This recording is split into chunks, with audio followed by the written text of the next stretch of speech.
Uhuru Comrades, I want to apologize for this contradiction, not because we are responsible for what has just occurred in terms of the disruption of this discussion. There's no doubt in my mind that it is not an accident that this discussion was disrupted on Facebook. More and more of us, and I guess YouTube, the entire internet system seems to have gone down. And I think that we are learning more and more just how these forces work against us using social media platforms, et cetera, to try to frustrate our ability to communicate with each other. And fortunately, we are not absolutely reliant on social media to be able to discuss. That's why it's important we have a newspaper, and why it's important that we've developed radio stations and things like that. And even those, the radio station, what have you, is subject to the same kind of disruption. We have to continue to work to develop and enhance the capacity to communicate directly with each other without having to rely on the platforms provided by the imperialists, who and we are right now in the process of offering severe criticism of them, not just name calling, but establishing the historical and basis of the contradiction and their ongoing process of disrupting us. And right now we are talking about the identity, the African identity, and we're talking about national liberation. And we know that this question of identity and liberation is directly connected to the intervention in the life of Africa and most of the peoples of the world by European imperialism, by especially for African people, African colonial slavery. And I'm consciously using the term colonial slavery because I want to debunk the myth that somehow something happened to African people in the United States and in Brazil and in South America different from what happened to African people on the continent. There was a colonialism. African people we were assaulted by imperialist colonizers, and they colonized us both on the continent and they colonized us off the continent. And it was their ability to liquidate the colonial question that allows what has happened to us in the United States to be distinguished from what happened to our people in Africa. We are slaves here, but we are colonized there, when the fact of the matter is that the same process responsible for our conditions in Africa and in Haiti is connected to the attack on Africa. That it was an assault on Africa that is the basis of the thing that we call Haiti or Jamaica or most of what is most of the Americas. It was colonialism that was responsible for that, and of course the trade in African people, the businesses that white power set up for itself selling human beings. So anyway, we're going to be talking about this issue next week and the next couple of weeks, because it's a critical discussion. And I want to remind us that there in different places around the world, we are struggling around this question of identity as Africans. In Cameroon, it's what they call Cameroon. It's really crazy, which is a national consciousness that's a false national consciousness imposed on us by Portugal, who found shrimp, and stemming from the Portuguese word for shrimp, which I think is something like camarão or camarua, we know of a people called Cameroon, which is shrimp.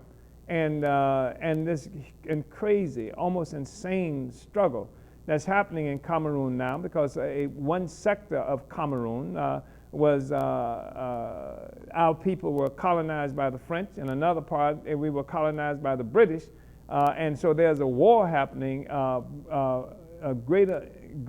more and more intensified struggle is happening, and people killing each other because one group speaks French and the other group speaks English.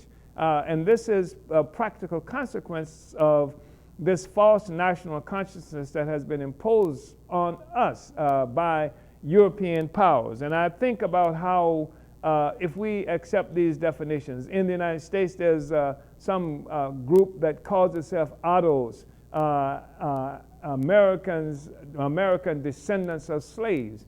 And we're saying that there are no such things as American descendants of slaves, that we are African people who were colonized by the Europeans. And this thing about American descendants of slaves, I'm convinced some intelligence organizations of the United States created this in order to sow confusion and to create a fight between African people who are demanding reparations. So there's a group of African people who call themselves American descendants of slaves to distinguish themselves from other Africans who might be in the United States, so that the so-called descendants of slaves can claim reparations that doesn't exist, that white power is never going to willingly give to us anyway. Reparations is going to be a revolutionary project. So it's a false kind of consciousness. And I wonder what would have happened. Here's Marcus Garvey in a tiny island called Jamaica. A tiny island called Jamaica. And if his worldview was so limited that he could not see beyond Jamaica, we never would have a red, black, and green flag. We never would have a consciousness of our being a one Africa. We never would say Africa for Africans at home and abroad. It was Garvey who did that. He's born in Jamaica, and he had a developed consciousness of the African nation. He could perceive the African nation even from Jamaica, and of course his worldview was enhanced by the fact that he traveled. And he went to other places around the world and saw Africans in more or less the same conditions, no matter where we were located. And it was he who said, I looked at the world and said, where are our presidents? Where are our prime ministers? Where are all these things? There was none. Therefore, I decided I would create one. This was a nation-building project that Garvey set for himself. And this is why Garvey fell under assault by all of these Negroes who call themselves Pan-Africanists, especially W.E.B. Du Bois, all the Negroes who call themselves Socialists, the FDI, all these forces inside the America and throughout Europe, because they did not want to see the consolidation of the African nation that could see its own interests as distinguished from the interests that might have been created for us in a tiny island like Jamaica. And most of us have this problem of our worldview being restricted to the community that we live in, because imperialism has cut us off from the rest of the world and we can't see the larger world. But African internationalism forces us to see the larger world. The crisis of imperialism forces us to see the larger world. And our responsibility as revolutionaries is to consolidate the African nation.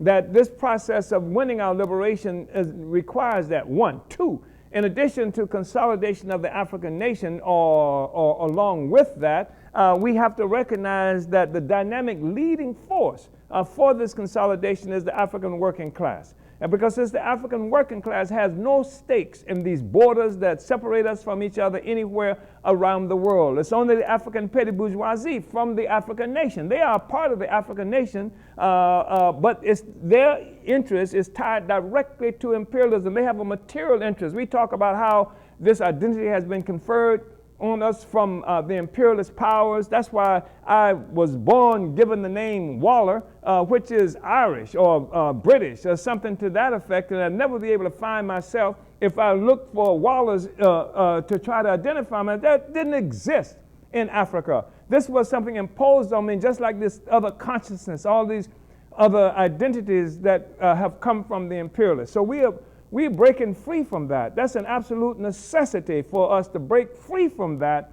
to be able to discover Africa and the African in us. And this African in us has to express itself politically, economically, socially, organizationally in the world. And so what we have to say is that the African petty bourgeoisie, which has a material direct connection to imperialism, that's the force, the only force that has some kind of interest in this connection with imperialism, is the African petty bourgeoisie. It gets paid handsomely for this thing. We see it not only on the continent of Africa, we see it in our communities in Philadelphia and in St. Louis and St. Petersburg, Florida.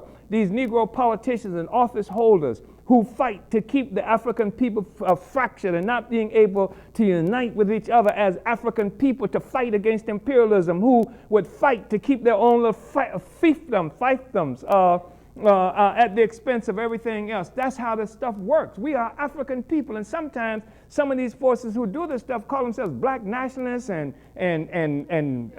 Muslims, and they know all the funny handshakes and wear all of the African clothes, and they can even do Wakanda, this imaginary unity, as opposed to in the real world, the African, that paradise that we're looking for is going to have to be fought for and won with shovels and guns and picks and all of the work that's necessary to create a new African infrastructure, to build universities, to kill the mosquito, to fight the imperialists, to unite our Africa. That's not going to happen through watching a movie, imitating some movie, or asking the U.S. government to pay us some money that will take care of us for the next 20 or 25 years. No, we want it all. It all belongs to us, and the only way we get it is taking it back, and we're going to have a revolutionary ability to do that, and that's why the African working class that has no material interest in protecting the status quo, that's why the working class has to come to power. And I want to just say one other thing about that,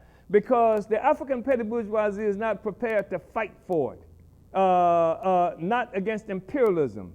And the African working class has learned a long time ago, even these street organizations that people refer to as gangs, understand that you have to control turf. And they have their flags and their colors. And while they have not yet adopted the red, black, and green, it's our responsibility to do that, because Garvey said that we will know freedom when the red, black, and green flies from the hilltops of Africa. He didn't say from the hilltops of Mississippi or Georgia, but the hilltops of Africa, because Africa is the national homeland of all black people. And that's the birthright of all African people is in Africa. We're going to have to fight for that. And the only way that can be achieved is by this sector of the African population that has no stakes in the existing social system, that's not paid off by imperialism to be a part of them, that doesn't feed its children and go to universities and things like that as a consequence of selling black people. The working class, the African poor, the working class and poor peasantry have to lead this revolutionary movement, and all of that is consolidated in the African Socialist International, the African People's Socialist Party worldwide, and is revealed in the philosophy of African internationalism. I just want to say that we don't have much time, and I want you to be able to say something more. But here on page 92, One Africa, One Nation, nationhood is a concept of sameness. African consciousness around the world right now has not fully developed around this question. It has been distorted and diverted. Sometimes some of us don't even like the concept of sameness. Michael Jackson mutilates himself not because he doesn't know he's one of us, but because he's ashamed of being one of us. Imperialism rewards you for being more like them than it does for being like yourself. So we learn how to please imperialism. What we have to do is forge an understanding of what this oneness is. We identify that as African. We are African people. We're not saying that in the African nation there are not other identities. Within all nations there are other identities, but the primary identity is Africa. So whatever your family or your ethnic group, et cetera, might be, whatever religion, whatever region in the world or the continent you live in, you can have that identity, but the primary identity is African. And the fundamental question for us to understand, too, is that the road to liberation is something that's going to be won through the leadership of the advanced detachment of the African working class and poor peasantry. That's the way we are going to win our freedom. We say this oneness is the most significant thing for us. It is more significant than ethnicity. It is more significant than what group you are from or the false borders that they have created. This oneness has to become the thing that makes it impossible for the imperialists to manipulate us the way it has done up to now. In the context of talking about history being dynamic rather than static, there is the question of North Africa, the Arab issue. Currently, there is an Arab consciousness, and essentially this consciousness is a form of patriotism, a unity with their own bourgeoisie. Sometimes that happens when a whole people unites against an external force that threatens them. Europe has been threatening the Arabs from the time of the Crusades until now. Sometimes being Arab translates to having an Islamic consciousness. The Arab masses have the same problem that we've got. There is no place in the African world where we are not dominated by some reactionary sellout, neo-colonial petty bourgeois force that works with imperialism. Whether it's Colin Powell, Condoleezza Rice, Thabo Mbeki, Nelson Mandela, Jesse Jackal, or any number of other forces. We all have that problem. In 1963, at the founding of the Organization of African Unity, Kenneth Kaunda from Zambia said, the first thing we ought to do is create an all-African bank. That's the petty bourgeoisie interest in banks. We get free, he said, the first thing we got to do is create an all-African bank. Ahmed Ben Bella, fresh out of Algeria, where the Algerians were struggling against French colonialism, stood up and responded, no, what we need is an all-African blood bank because we need to march on South Africa and destroy that regime. That was an indication of the consciousness that existed at the time. Who was taking the best stand then? Kaunda, who was phenotypically sub-Saharan black, or Ben Bella? I say Ben Bella took a better stand, and I have no problem with that. I think we would have been better off had we marched off with Ben Bella. It would have helped to have consolidated the Arabs of North Africa into an Arab consciousness. Everybody in Africa is going to have to fight for African liberation and black power. Right now we have that nonsense in occupied Azania, South Africa, with the white people calling themselves Africans. That is nonsensical garbage. The white people are the colonizers. Some comrades and I were in Belgium in a museum. A white woman overheard us talking and rushed up to me saying, "You're not an African." I had never seen this person in my life. She said, "What language do you speak?"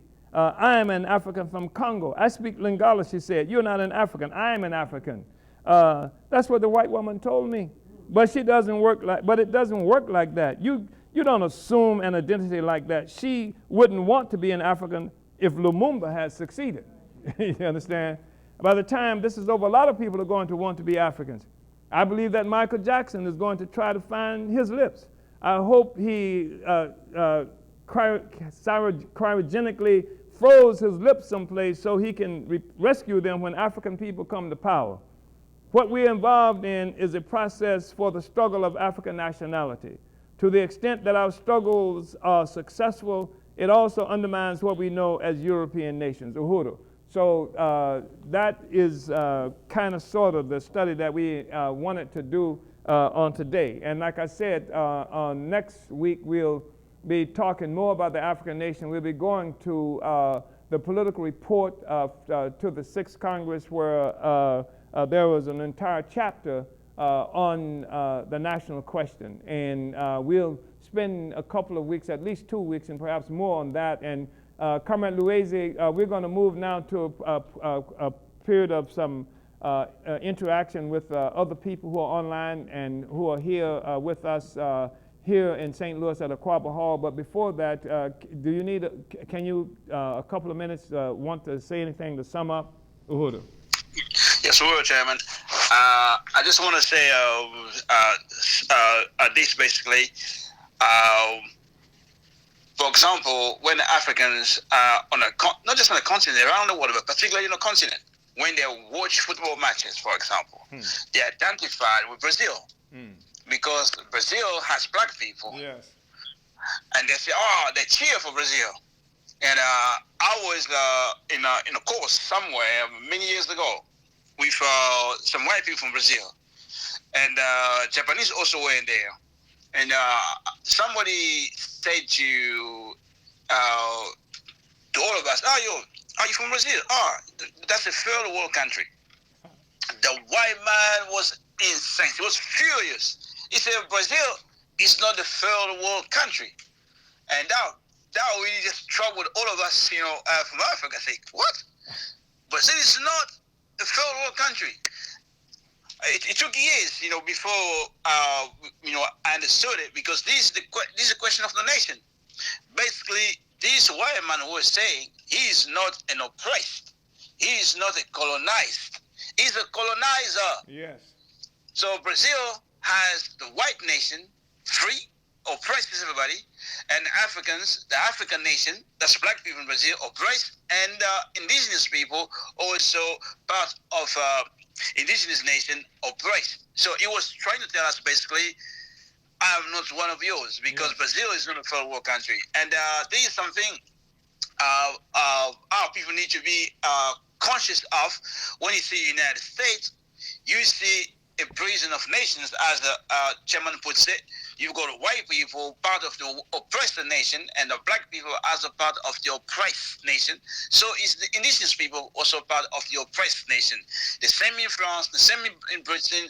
Everywhere we are, where we live with white people, we are not part of their nation. We are object. We are the colonized people, and so we should not be confused because we see black people playing football with England T-shirt or United States T-shirt, and anything like that. I think that's really important for us, and so our loyalty should be to Africa and the African nation. That's where our loyalty is. It doesn't matter where you live, but everybody must understand that our historical mission is to build, to consolidate, to free and consolidate the African nation. And as you heard all along from Chairman, basically, the question of African nation is the cornerstone that would determine if the world is going to be free or not. Because everybody who is living off Africa, off African working class resources, of African labor, we can all go in the same direction with them. We have to go in a different direction. We see everybody's in Africa now. Everybody is there. So that's the primitive accumulation. Our capital that doesn't go towards